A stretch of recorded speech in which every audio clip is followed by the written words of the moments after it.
On the phone, Dani McClain, a contributor to the nationmagazine.com and a Nation Institute fellow. Dani, welcome back to the program. Thanks for having me, Sam.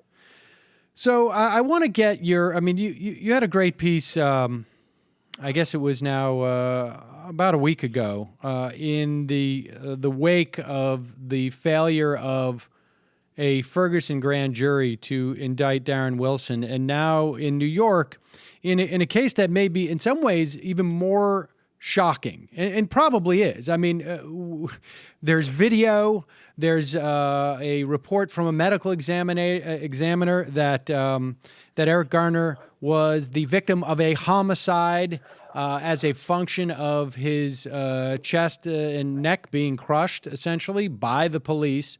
And a failure to indict the police on anything. Give me your reactions, I guess. Well, I would say my reaction is one of deep curiosity and wonder around what people who are curious, not curious, people who are outraged and people who are devastated and saddened by these events, what they're going to do in response. I mean, I don't really have much to say about the Staten Island grand jury's decision not to indict the officer who killed Eric Garner because, you know, as you pointed out, we have the video, we have the coroner, you know, saying that this was homicide by chokehold. So the facts seem pretty clear.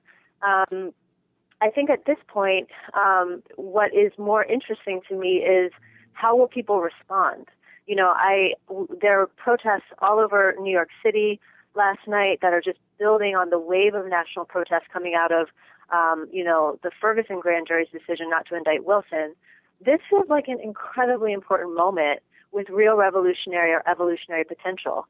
I think there are people within the organizing and activist communities who have long been well aware that Black people are killed by police every 28 hours. At least that's the stat according to a Malcolm X grassroots report that came out of 2012. So there's a way in which, you know, social media is lifting up these cases. Mainstream news is finally paying attention to these cases, and kind of an awareness of how frequent and how apparently unlawful, you know, some of these police shootings are. That awareness seems to be growing from, you know, just the community of people who pay close attention to these issues to the general public. So I think we're at this moment where it's like, what are we going to do with this information now that a critical mass seems to be aware and seems to be outraged and is taking to the streets? What is going to be the movement, you know, the forward-looking, visionary, long-term movement that grows out of these killings by police and the exoneration or the failure of grand juries to even indict, even bring to trial the police officers responsible for killing these people? Do you think do you think the movement is going to be? I mean, to the extent that there is one. I mean, it's hard for us to know what will happen in the days and weeks and months to come. But is it your sense, you know, that the outrage is limited to the idea of unarmed Black men being shot, as opposed to, I don't know. I mean, I'm just thinking, you know, like, for instance, on Twitter, we're seeing like this hashtag Alive While Black. And Right. From my perspective, as a white guy who really doesn't go through any of this experience whatsoever outside of, you know, doesn't live this experience, the fact that black men, unarmed Black men, are shot at this rate by the police is simply sort of the mile marker that we see, or the watershed, and there it is backfilled by a daily experience that is lived, that is, you know, doesn't make the newspapers. But it's one that Black people are far more conscious of because they live it on a daily basis. And it doesn't have to be they're getting shot. It is they are suspect on some level because they're Black. Right. Yeah. I mean, I think it's fascinating, right? I think, you know, over 100 years ago, in 1903 with his writing of The Souls of Black Folk, W.E.B. Dubois was writing about this double consciousness and this idea of the veil, that Black Americans have a lived experience which we are aware of, and we both live within that experience and are able to see, how non-Black people at that time he was writing about how the white world lived, and we're very aware of a different standard, a different set of circumstances, an overall different experience that white Americans could expect to have.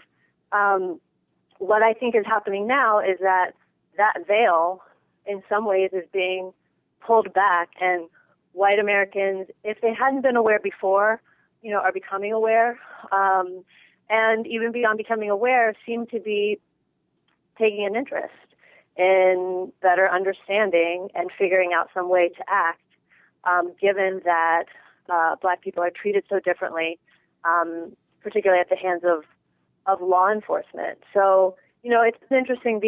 I was reading something, I think it was like a reporter or an editor at the Washington Post saying he was, shocked when he learned about this idea of the talk, this idea that Black parents have to talk with their children, particularly their boys, about how to behave, never run in public, never have your hands in your pocket, lest it be assumed that you're reaching for some kind of firearm or you have something concealed. I think it's interesting the way that we're starting to hear so many non-Black people talk about the shock that they feel at learning about the lessons that Black parents have to teach their children.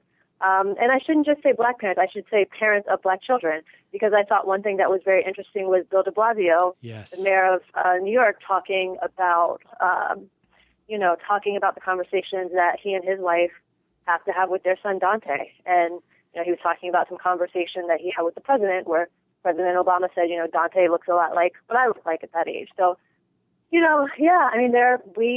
there's a different set of experiences that take place within Black homes. And it seems like right now is a moment where a lot of non-Black Americans are kind of waking up to that reality.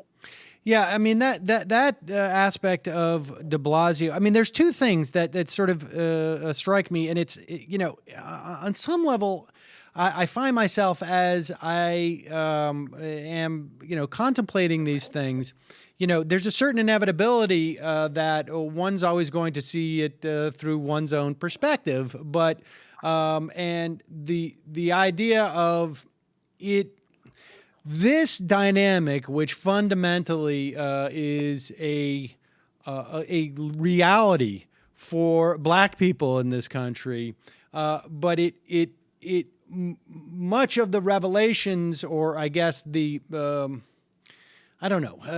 we're talking about has to do with the sort of the awareness by white people. Do you know what I'm saying? Is that it's white people talking about this in the context of like, this has really raised my conscience, and as opposed to it's the idea that, wow, it's only because now that we have a white mayor who has a Black son or a mixed race son that white people are becoming aware of this, or it's only because we've had this unbelievable, almost incomprehensible, and maybe it's always been there, but now that we have it on with social media, there's a broader awareness of just how often unarmed Black guys get shot as a way of introducing white people to the idea that Black people really do have a different experience just on a daily basis. Yeah, I mean, it's interesting. After the decision of the Ferguson grand jury not to indict Wilson came out, Color Lines did a really interesting roundup of responses from leading Black writers and thinkers. Just, I think they were asked the basic question: what are your thoughts and feelings now that you've heard the news that Wilson won't face trial? And I think it was Joan Morgan who said to me, the most important had the most important response, or the response that most resonated with my own feelings, which was, I'm tired of Black people's deaths being used as teaching moments. Mm. We need to feel every bit of this pain. And that's where I am with this. It's like, That's great if white people are having their eyes opened. I'm very thankful to the commentators and the people who are active on social media who take that as their work to kind of help white people see. And I think at a certain point, that has to become the work of, from my perspective, that it's very nice and very helpful when that consciousness raising is done by white people who already have their consciousness raised, right? So that it doesn't become the work of Black activists to make a case for Black humanity to white people. Because I think, when I think about some of the brilliant strategists and organizers and activists who are doing racial justice work who are Black, their time is much better spent strategizing, not convincing people who have had doubts that Black people are human beings. So, it's I just really was thankful for Joan Morgan, advancing that idea of our lives are not teaching moments. When Black people lose their lives at the hands of police, and those police officers don't even face trial or are somehow exonerated by other means, or even these self-deputized people like George Zimmerman, that's not.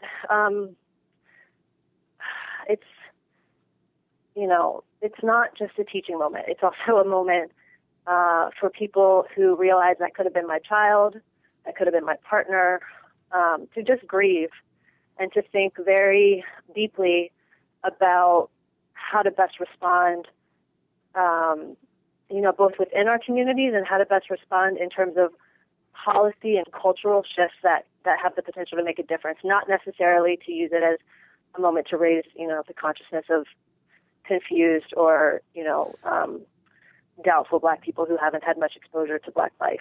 I'm sorry, white people who haven't had much exposure to Black life. And so what is your sense? There are some sort of, I guess, policy goals that, in a very narrow sense, seem to, that are possible to come out of this to deal with some of this. And, one being the idea of, a special prosecutor who is, I guess, authorized or is instituted to deal with things like police brutality. I mean, because it's quite clear that the grand jury system is used by district attorneys who don't want to bring charges as a way Right. of not bringing charges and not having to take responsibility for not bringing charges. Letitia James in New York, anyways, who is the public advocate, is pushing this as a policy, obviously, for New York. But I mean, it seems to make some sense.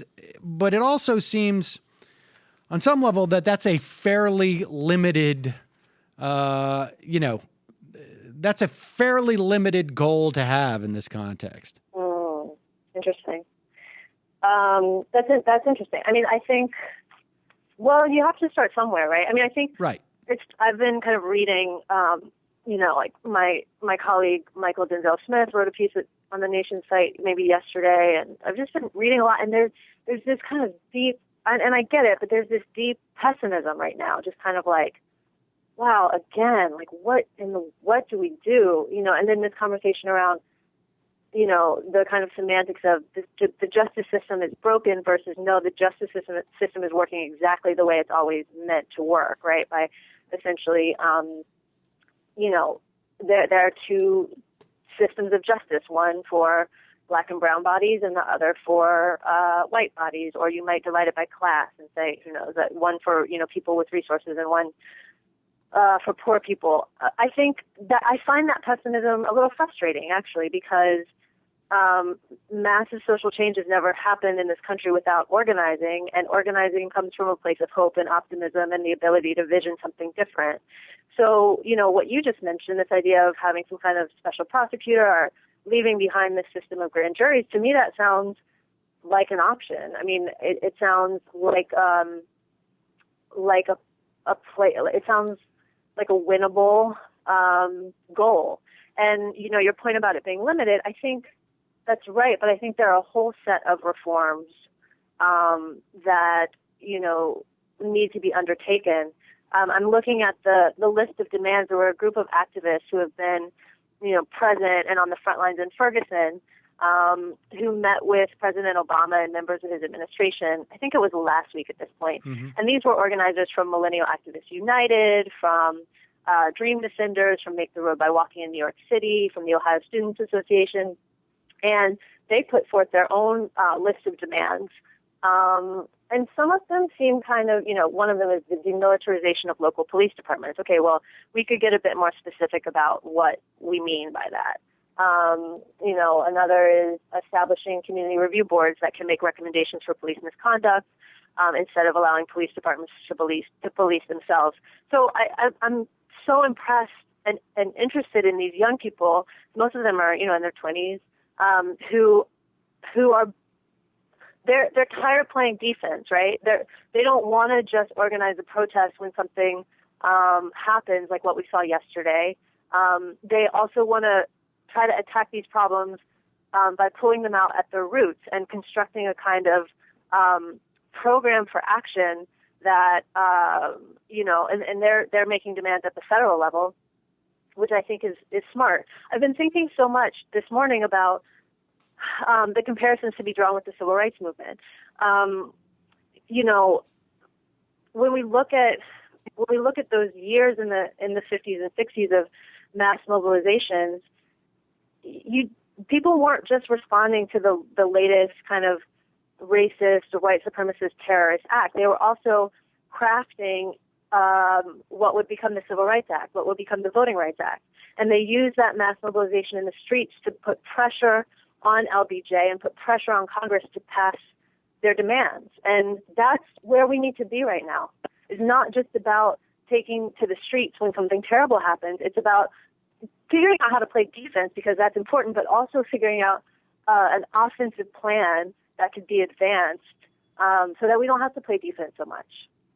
It's interesting that you characterize those demands by those protesters who met with or organizers who met with President Obama. Like you say, I think it was at the beginning of this week or at the end of last week, as by the roots. Because it seems to me that there's sort of like two sort of short circuits that took place here, or there was a failure of a short circuit. That being that people are outraged that this cop was not indicted by the grand jury. And then anything that would have subsequently happened to that. In other words, the cop's indicted, goes to trial, may or may not be prosecuted. Had he not been prosecuted, there would also been, I think, based upon what we know of the evidence at this point. And I don't like to get involved in the minutia of court cases, but there may have been some very justifiable outrage if he was in some way not found guilty.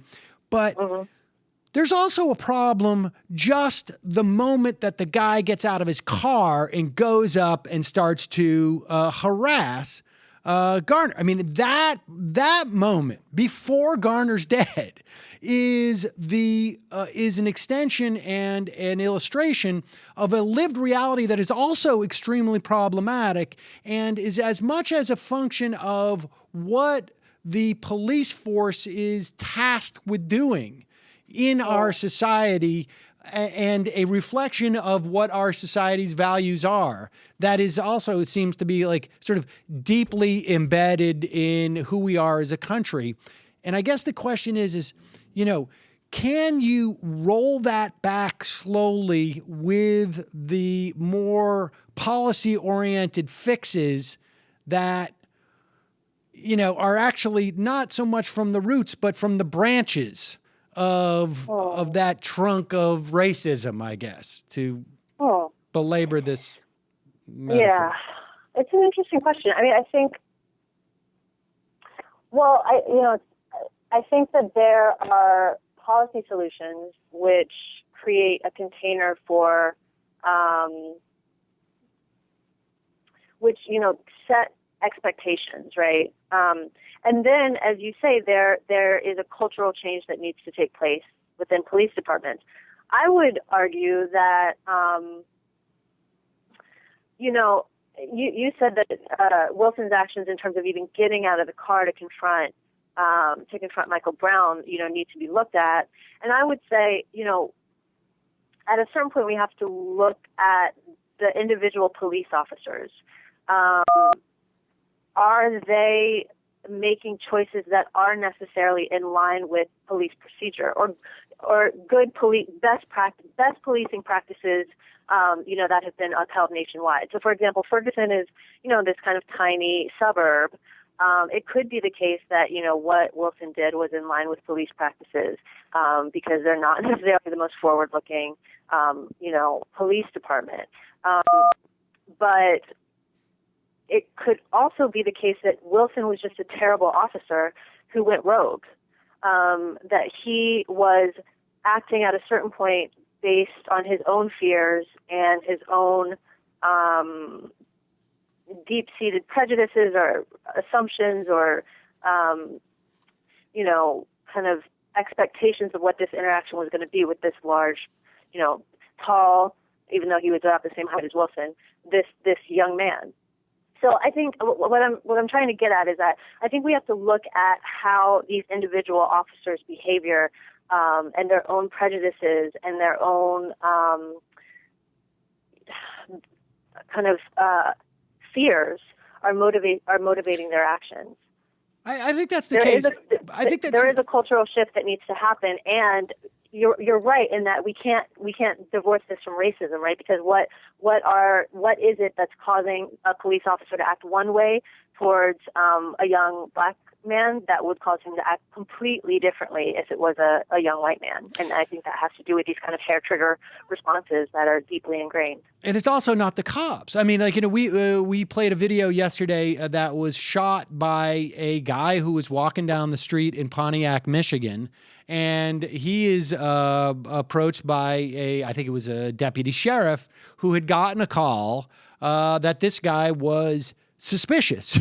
And this guy in Michigan had pulled out his phone and was videotaping the cop. And the cop, in this instance, the cop was, I don't know if it was a function of the video camera being there and this guy saying the cop saying, is it bothering you that I'm stopping you? And him saying, yeah, it's bothering me. I mean, with everything that's going on in this country right now, I'm walking around because I'm black. I'm automatically suspect because I have my hands in my pocket and when it's 30 degrees out.